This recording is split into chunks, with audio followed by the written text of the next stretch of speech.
Nasusunog po ang ating bahay. This house is on fire.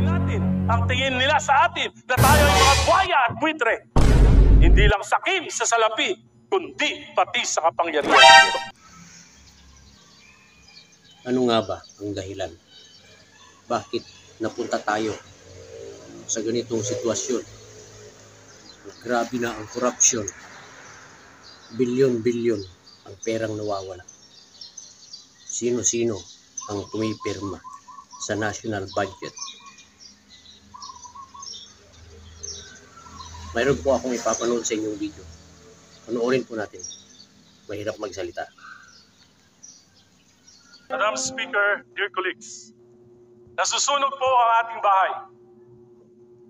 This house is on fire. Yes, Madam Speaker, this house is on fire. At ang masakit na katotohanan, tayo mismo ang nagsindi ng apoy na ito. Noong mga nakaraang kongreso, may mga apoy na. Ngunit sa 19th Congress, sadyang pinasiklab ang dambuhan ng sunog. At ngayon, naglalagablab na rin ang galit ng sambayanan. Lalo na ng mga kabataan. Pakiramdam nila, sinusunog natin ang kanilang kinabukasan. Nakikita nila ang walang habas na pandarambok sa kabila ng kanilang kahirapan. Lumulubog sila sa baha at tanong nila ang kawalan ng gobyerno na dapat sa kanila'y nangangalaga. Samantalang ang mga pinuno at mga pamilya nila ay lantaran ng karangyaan at kapritsyo. Mr. Speaker, Madam Speaker, kaya nadadamay po ang lahat. Bawat isa sa atin ay pinapatikos sa ating kanya-kanyang mga distrito. Kaya hindi na po pwede ang business as usual. Hindi na pwedeng umasa na lilipas ang galit ng bayan. Hindi na pwedeng pagtakpan. Hindi na pwedeng magturuan. Kailangang isiwalat ang katotohanan, aminin ang pagkukulang, ituwid ang kamalian, at panagutin ang mga lumustay at nagsamantala sa kaban ng bayan. Mga kasama, linisin natin ang ating hanay. Magpatupad tayo ng mga matinding reforma kahit ang kapalit ay sariling pagsasakripisyo. Hindi na pwedeng naidahilan na politika lang ito. Hindi na pwedeng sabihin gawa lang ito ng DDS, ng kaliwa, ng dilawan, o pinklawan. Hindi na pwedeng isisi sa DPWH, sa nakaraang administrasyon, o sa mga kontratista. Sapagkat ang pinakamalaking korupsyon na ito ay nagsimula sa ating sariling tahanan noong 19th Congress. Hindi po ako narito para humusga sa kadinuman. Bagkus nais kong kumatok sa inyong mga puso at konsensya. Baka naman sobra na talaga. Naniniwala akong pwede pa tayong magbago ng pananaw. Alalahanin natin sa gitna ng pagdarahop ng ating nila at kasaganaan natin, umaasa pa rin ang marami sa ating mga kababayan na maiangat natin ang kanilang pamumuhay sa kabila ng ating sa kabila ng kanilang kahirapan. Marami pa rin sa ating mga kababayan na ang turing sa atin ay mga Diyos-Diyosan na kanilang kailangan. The corruption of insertions and diversions may have started in the past administration, but the conflagration unleashed by the 19th Congress is of a magnitude beyond comprehension. Ang mga insertion at diversions na ginawa ng ika-19 na Kongreso ay walang kabantay sa kasaysayan. Isang halimbawa ng mapanlinlang at inapusong anyo ng insertion ginamit upang pondohan ang mga proyektong walang tunay na benepisyo sa mamamayan. Hindi plinano ng gobyerno at ng Pangulo, kundi siniksik para sa pansariling interes ng ilang makapangyarihang individual o pamilya. It's greed gone wild. 1.45 trillion. Yan ang kabuang halaga ng insertion at diversions noong 2023, 2024 at 2025 General Appropriations Act. Pinondohan ng 19th Congress ang mga proyektong hindi naman bahagi ng panukala ng Pangulo. Ang mga insertion at diversions na ito ay napunta sa mga ghost projects, substandard projects at mga proyektong pumapabor lamang sa mga shrewd businessman na nagkataong naging makapangyarihan na mambabatas. minsan kong nakausap si dating DPWH Secretary Manny Bonoan.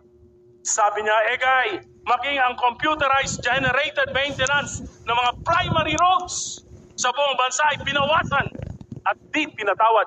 Kaya tiyak ang deterioration ng ating mga pangunahing lansangan. Mga insertion na ito ay lumalabas, ibinebenta na hanggang 30%.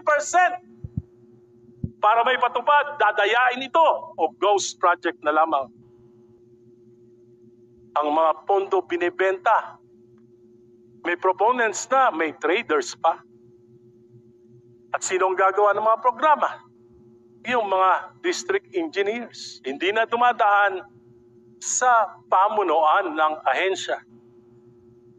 Tulad nila, Bryce Hernandez at Henry Alcantara. From 2023 to 2025, 1.45 trillion ang inalis sa Kongreso mula sa Program New Appropriation. 395.3 billion noong 2023, 564.5 billion noong 2024, 487.5 billion noong 2025. Sa kabuuang 1.04 trillion ang inilipat sa program and appropriations. Mga standby appropriation na para bang blank checks na bukas sa pag-aabuso. At ano nga nangyari? Inabuso at pinagsamantalahan. Bakit? Halos imposibleng matupad ang mga kondisyon para ma-release ang mga unprogrammed funds. Tatlo lamang ang pwedeng panggalingan nito. Excess revenues, halos hindi naman nangyayari ito. New sources of revenue, dagdag buwis, himala kung mangyari din. Loan proceeds, utang na naman, baon na ang bayan. Maparaan talaga ang mga tuso. Kaya gumawa sila ng bagong source of revenue. Bukod sa insertions at diversion, kinapa pati idle cash ng mga GOCCs. 60 billion mula sa 89.9 billion ng PhilHealth subsidy at 107 billion mula sa Philippine Deposit Insurance Corporation. Pero dahil sa public outcry, hindi na natanggal ang PhilHealth subsidy noong 2025 GAA at inuutos na ng Pangulo na ibalik ang 60 billion na ibinawas noong 2024 at ito ay kukunin sa 2026 GAA. Insertions, diversions, amendments are not inherently bad if justified. Dapat, exception lamang yung insertions. Pero naging patakaran, ang ginawa ng 19th Congress, hindi po ito exception. Ito yung rule. Kung alam natin ang ilan ang pinanggalingan, alam natin ang pinuntahan, pero hindi lahat. At hanggang ngayon, nanguhula pa rin tayo. Ang gastos na ipapasa kay Juan de la Cruz.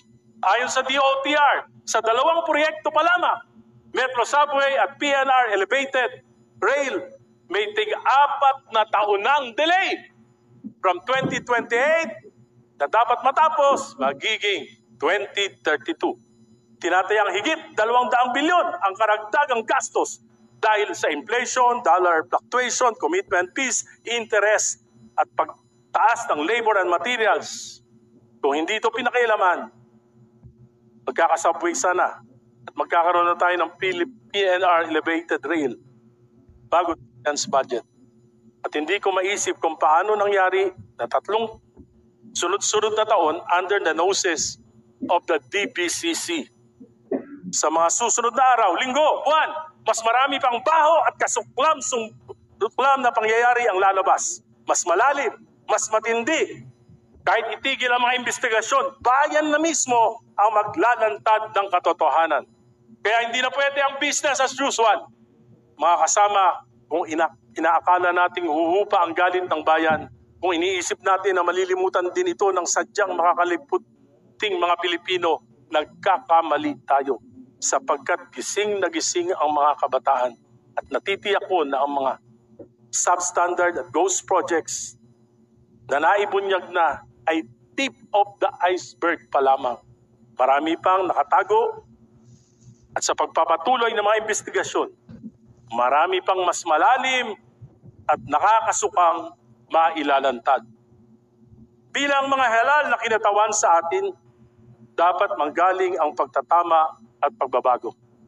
Kailangan natin ang reformang magpapahupa sa galit at kawalan ng tiwala. Kailangan palisin natin ang tingin nila sa atin na tayo ay mga buhaya at buitre. Hindi lang sakim sa salapi, kundi pati sa kapangyarihan. Kung mananalamin lamang tayo at magbubulay-bulay, makikita natin sa kabila ng ating tikas sa ating mga posters noong nakaraang halalan, ay may balot ng kadiliman na kumukulog sa ating mga larawan ngayon. Bangayan dito, bangayan doon. Puro na lang pamumulitika, sisihan dito, sisihan doon. Sinong dapat sisihin? Sinong may kinalaman sa mga problema ngayon sa ating bansa?